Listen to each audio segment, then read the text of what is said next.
ಮೂಢಾಕ್ರಮಗಳು ಬಗೆದಷ್ಟು ಬಯಲಾಗ್ತಿವೆ ಅಂತ ಹೇಳ್ತಿದ್ದಾರೆ. ಹೌದಪ್ಪ, ಮೈಸೂರಿನ ಭೂಮಿ ಇದು ಫಲ ಇದೆ, ಹಂಗೆ ಶಕ್ತಿನೇ ಹಂಗೆ ಬಗದಷ್ಟು ಸಿಕ್ಕತ್ತೆ. ಅಲ್ಲ ಮೈಸೂರು ಅಂದ್ರೆ ಏನು, ನಮ್ಮ ಮಾಜಿ ರಾಜಧಾನಿ ಅಲ್ವೇ? ಮತ್ತೆ ಆ ಹೊತ್ತಲ್ಲಿ ಲೋಕಾಯುಕ್ತ ಎಂಟ್ರಿ ಕೊಟ್ಟಿದ್ದಾರೆ. ಯಾವುದೋ ಹಿನ್ಕಲ್ನಲ್ಲಿ ಯಾವುದೋ ಸರ್ವೆ ನಂಬರ್ ಅಂತೆ 89ರಲ್ಲಿ ಯಾವುದಂತೆ 7.4 ಎಕರೆ 7.18 ಎಕರೆ ಅಂತೆ 350ಕ್ಕೂ ಹೆಚ್ಚು ಪ್ರಭಾವಿ ಅಧಿಕಾರಿಗಳ ನಿವೇಶನ ರೂಪದಲ್ಲಿ ಅಲ್ಲಿ ಕೊಟ್ಬಿಟ್ಟಿದ್ದಾರೆ ಅಂತ ಆರೋಪ. ಈ ಸಂಬಂಧ ಲೋಕಾಯುಕ್ತ ತನಿಖೆಗೆ ಇಳಿದಿದೆಯಂತೆ. 17ರ ಅವಧಿಲಾಗಿರೋ 18 ಅಧಿಕಾರಿಗಳಿಗೆ ಏನೋ ಒಂದು ನೋಟಿಸು ಕೊಟ್ಟಿದೆಯಂತಪ್ಪ. ಹೌದಾ, ಸರಿ. ಮೂಢಾಯುಕ್ತರ ನಿವಾಸದಲ್ಲಿದ್ದ CCTV DVR ಎಲ್ಲ ನಾಪತ್ತೆ ಆಗ್ಬಿಟ್ಟಿದೆಯಂತೆ. ಏನೋ ನೋಟಿಸ್ ಕೊಟ್ಟಿದ್ದಾರಂತೆ. ಯಾಕೆ?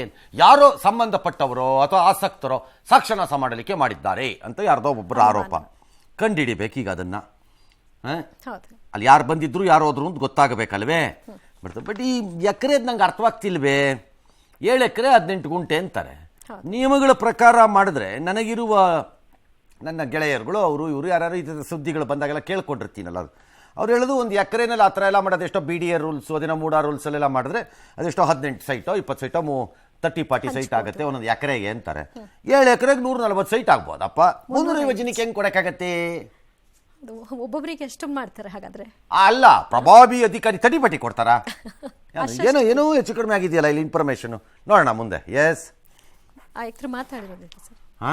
ಮೂಢ ಆಯುಕ್ತರು ಮಾತಾಡಿದ್ದಾರೆ ಸರ್.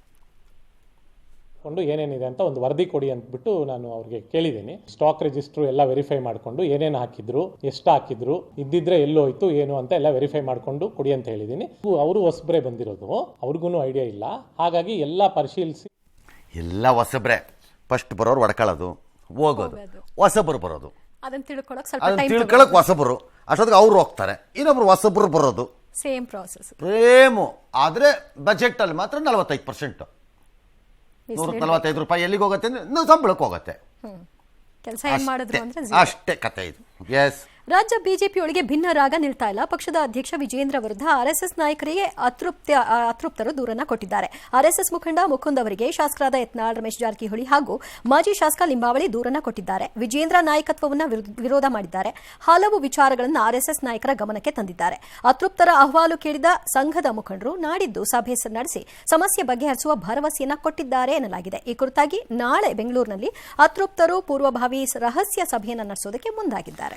ಆಯ್ತುಪ್ಪ, ತೃಪ್ತಿ ಇದೆ, ವಿಜೇಂದ್ರ ಆಗಿರೋದು ಸರಿ ಇಲ್ಲ ಅಂತಿರ್ಬೋದು, ಎಲ್ಲ ಇರ್ಬೋದು. ಯಾರಿಗೋ ಯತ್ನಾಳು, ಜಾರಕಿಹೊಳಿ, ಲಿಂಬಾವಳಿ ಎಲ್ಲರಿಗೂ ಕಿತ್ತಾಕೋದು ಅಂತ ಆಗತ್ತಪ್ಪ. ನಾಳೆ ಮುಖಂದವ್ರು ತೀರ್ಮಾನ ಮಾಡ್ಬಿಡ್ತಾರೆ. ಮುಖಂದ್ ತೀರ್ಮಾನ ಮಾಡೋಕ್ಕಾಗಲ್ಲ. ಅದನ್ನ ಅದು ಪ್ರಶ್ನೆ ಬೇರೆ.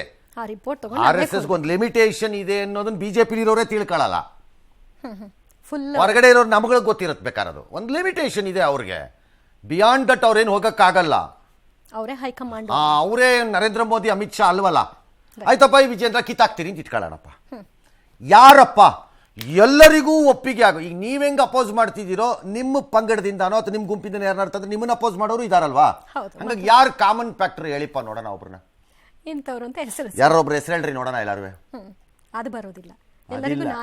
ಎಲ್ಲ ನೀವು ಸರಿ ನೆಕ್ಸ್ಟ್ ಹೇಳಿ. ನಿಮ್ಮನ್ನು ಒಪ್ತಾರ? ಅಮೆರಿಕ ಪ್ರವಾಸದಲ್ಲಿರುವ ರಾಹುಲ್ ಗಾಂಧಿ ಅವರು ಮೀಸಲಾತಿ ಕುರಿತ ಹೇಳಿಕೆ ಈಗ ಭಾರೀ ಚರ್ಚೆ. ಅದ್ಯಾವುದೋ ವಿಶ್ವವಿದ್ಯಾಲಯದ ವಿದ್ಯಾರ್ಥಿಗಳನ್ನು ಉದ್ದೇಶಿಸಿ ಭಾರತದ ಎಲ್ಲ ಸಮುದಾಯಗಳಿಗೆ ಪಾರದರ್ಶಕ ಅವಕಾಶಗಳು ಲಭ್ಯವಾದ ನಂತರವೇ ಮೀಸಲಾತಿ ರದ್ದು ಮಾಡುವ ಬಗ್ಗೆ ಚಿಂತನೆ ನಡೆಸ್ತೀವಿ ಎಂದಿದ್ದಾರೆ. ಇದೇ ವಾಕ್ಯಗಳನ್ನು ಯಾರಾದರೂ ಬೇರೆಯವರು ಹೇಳಿಬಿಡಬೇಕಾಗಿತ್ತು ಇವತ್ತು, ಅದರಲ್ಲೂ BJPಯಿಂದ. ಓಯ್ಯೋ ಇಷ್ಟೊತ್ತಿಗೆ ಹಾಕ್ಕೊಂಡು ಅದರಲ್ಲಿ ಬಾಂಡ್ಲೆನಲ್ಲಿ ಮರಳಿಲ್ದೆ ಹುರಿದು ಬಿಡೋರು. ಕಳೆಕ ಬೀಜನ ಹುರಿದು ಅವನನ್ನು ಚಿಂತೆ ಮಾಡಕ್ಕೆ ಬಿಡೋರು ಅವನಿಗೆ. ಆಯಿತು.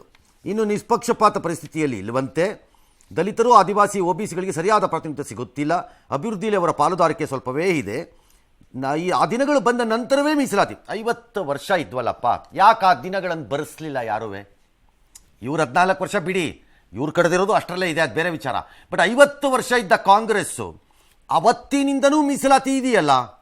ದಲಿತರು, ಆದಿವಾಸಿಗಳಿಗಂತೂ ಇದೆಯಲ್ಲ. OBCನಲ್ಲಿ ಎಲ್ಲ ಜಾತಿಗೂ ಇತ್ತೋ ಇಲ್ವೋ ಬೇರೆ ವಿಚಾರ. ಇವ್ರಿಗಾದ್ರೂ ಇತ್ತಲ್ಲ. ಯಾಕಪ್ಪ ಆ ಪರಿಸ್ಥಿತಿ ತಂದಿಲ್ಲ ನೀವಿನ್ನೂವೇ? ಯಾಕೆ ತಂದಿಲ್ಲ? ಯಾಕೆ ದಲಿತರಲ್ಲಿ ಲಾಭವನ್ನು ಪಡೆದವರೇ ಪಡ್ಕೊಂಡು ಮುಂದಕ್ಕೆ ಹೋಗ್ತಾ ಇದ್ದಾರೆ ಅನ್ನೋ ಪ್ರಶ್ನೆ ರಾಹುಲ್ ಗಾಂಧಿ ಉತ್ತರ ಕೊಡ್ಲಿ ನೋಡೋಣ. ನಾನು ಪದೇ ಈ ಪ್ರಶ್ನೆ ಕೇಳ್ತೀನಿ. ದಲಿತರಲ್ಲಿ ಬಾಲ್ಕಿಯಲ್ಲೋ ಬೀದರ್ನ ಬಾಲ್ಕಿಯಲ್ಲಿರುವವರಿಗೆ ಯಾಕೆ ಸಿಕ್ಕಲ್ಲ? ಮಳವಳ್ಳಿಯಲ್ಲಿ ಯಾಕೆ ಸಿಕ್ಕಲ್ಲ? ಚಾಮರಾಜನಗರದಲ್ಲಿ ಯಾಕೆ ಸಿಕ್ಕಲ್ಲ? ಕೊಳ್ಳೇಗಾಲದಲ್ಲಿ ಯಾಕೆ ಪಡೆದವರೇ ಪಡಿತಾರೆ? ಯಾಕೆ ಅವ್ರ ಮಕ್ಕಳು ಮೊಮ್ಮಕ್ಕಳು ಮರಿಮಕ್ಕಳೇ ಬರ್ತಾರೆ? ಅಪ್ಪನ ಹೆಸರು, ಅಮ್ಮನ ಹೆಸರು, ಅಜ್ಜಿ ಹೆಸರು, ತಾತನ ಹೆಸರು, ಮುತ್ತಾತನ ಹೆಸರು ಹೇಳ್ಕೊಂಬರ್ತಾರೆ. ಅವರೇ ಬರ್ತಾರಲ್ಲ. ಉತ್ತರ ಕೊಡ್ರಿ ಅದಕ್ಕೆ. 50 ವರ್ಷ ಇದ್ರಲ್ಲ, ಕುಟುಂಬಕ್ಕೆ ಸೀಮಿತವಾಗಿತ್ತು. ಓಕೆ, ಸ್ಟಿಲ್ ಸಿಕ್ಕಿಲ್ಲ, ಅದು ಸಿಕ್ಕಿಲ್ಲ ನಿಜ. ನಾನು I completely agri. The reservation has benefited only A few. Under the reservation ಇರೋರಿಗೆ ಸಿಕ್ಕಿಲ್ಲ. ಸಿಕ್ಕದವರೇ ಸಿಕ್ಕಿದ ಲಾಭ ಪಡ್ಕೊಂಡು ಹೋಗಿದ್ದಾರೆ ಅಷ್ಟೇ. ಇದನ್ನು ಕೇಳಿದ್ರೆ ದಲಿತ ವಿರೋಧಿ ಅಂತೇಳ್ಬಿಟ್ಟು ಎಲ್ಲರೂ ಎತ್ಕಟ್ಬಿಡ್ತಾರೆ. ಅವಾಗ ಕಟ್ಕೋಬೋದು ಬೇಕಿದ್ರೆ, ಬಟ್ ಸಿಕ್ಕಿಲ್ಲ. ಅದನ್ನು ಸಿಕ್ಕಿಸೋದು ಹೆಂಗೆ ಅಂತ ಹೇಳಬೇಕು. 50 ವರ್ಷ ಇದ್ರಲ್ಲ, ಯಾಕೆ ಪರಿಸ್ಥಿತಿ ತಂದಿಲ್ಲ ನೀವು? ಯಾರೂ ಕೇಳಂಗಿಲ್ಲ. ರಾಹುಲ್ ಗಾಂಧಿ ಹೇಳಿಬಿಡ್ತಾರೆ ಅಷ್ಟೇ, ಅದಕ್ಕೆ ಉತ್ತರ ಕೊಡಲ್ಲ. ಆಯ್ತಪ್ಪ, ಅವ್ರಿಗೆ ಆ ಪರಿಸ್ಥಿತಿ ಬರಬೇಕು ಅಂದರೆ ಏನಾಗಬೇಕು ಅಂತ ಹೇಳಬೇಕಲ್ಲಪ್ಪ. ಸೊಲ್ಯೂಷನ್ ಬೇಕಲ್ಲ, ಏನಾಗಬೇಕು ಅಂತ ಹೇಳಬೇಕಲ್ಲ. ಸುಮ್ಮನೆ ಬಿಡ್ತಾ ಇರ್ತಾರೆ ಕೂತ್ಕೊಂಡು. ಅದಕ್ಕೆ BSP ಮಾಯಾವತಿ ಮತ್ತು ಚಿರಾಗ್ ಪಾಸ್ವಾನ್ ಹೇಳ್ತಾರೆ, ಅಯ್ಯೋ ಕಾಂಗ್ರೆಸ್ದ ಅಸಲಿ ಮುಖ, ದಶಕಗಳ ನೀವು ಆಳ್ವಿಕೆ ನಡೆಸೋದ್ರ ಕೆಳ ಸಮುದಾಯಗಳಿಗೆ ಏನೂ ಆಡಿಲ್ಲ, ಮೀಸಲಾತಿ ರದ್ದು ಮಾಡ್ತೀವಿ ಅನ್ನೋದು ಅಸಂವಿಧಾನಿಕ ನಡೆ, ಕಾಂಗ್ರೆಸ್ ಬಗ್ಗೆ ಎಚ್ಚರವಾಗಿರಬೇಕು ಅಂತೆಲ್ಲ ಡ್ಯಾಶ್ ಡ್ಯಾಶ್ ಅಂತ ಅವ್ರು ಹೇಳ್ತಾರೆ. ಅದನ್ನೇ ಹೇಳಿದ್ದು. ಯಾವುದೋ MP, ಕಾರವಾರದ MP ಅದು ಯಾವತ್ತೋ ಒಂದಿನ ಸಂವಿಧಾನವನ್ನು ಬದಲಾಯಿಸಿ ಹಿಡ್ಕೊಂಡು ರುಬ್ಬಿದ್ರು ಇಲ್ಲಿವರೆಗೂ ರುಬ್ಬಿದ್ದಾರೆ. ಹೇಳಿದ್ರೆ ಬದಲಾಯಿಸಕ್ಕೆ ಅವರಲ್ರಿ, ಅವ್ರ ಪೂರ್ವಜರುಗಳು ಯಾರು ಬಂದರೂ ಆಗಲ್ರಪ್ಪ. ನಮ್ಮ ದೇಶದಲ್ಲಿ ಸಂವಿಧಾನ ಬದಲಾಯಿಸೋದು ಅಷ್ಟು ಸುಲಭ ಅಲ್ಲ ಇದು. ಮೀಸಲಾತಿ ರದ್ದು ರದ್ದು ಮಾಡಬೇಕಾದ ಅವಶ್ಯಕತೆ ಇಲ್ಲ. ಯಾಕಂದರೆ ಯಾವ ಉದ್ದೇಶ ಮತ್ತು ಕನಸನ್ನು ಇಟ್ಟುಕೊಂಡು ಮೀಸಲಾತಿಯನ್ನು ನೀಡಲಾಯಿತೋ ಅದು ಸಾರ್ಥಕವಾಗಿಲ್ಲ. ಯಾಕಂದರೆ ಯಾರನ್ನ ಕೊನೆ ಪಾಯಿಂಟಲ್ಲಿ, ಲಾಸ್ಟ್ ಮೈಲಲ್ಲಿ ತಲುಪಬೇಕಾಗಿತ್ತು ಅವರನ್ನು ತಲುಪಿಲ್ಲ. ಅದು ನೀವು ಕೊಟ್ಟಿರೋ ಕೆಲವು ವ್ಯವಸ್ಥೆಯ ಮೂಲಕ ಕೊಟ್ಟಿರೋ ಕೆಲವು ಸಹಾಯಗಳೇ ಮೀಸಲಾತಿಯ ಲಾಭ ಅಂತ ಬಣ್ಣಿಸಬಾರ್ದು.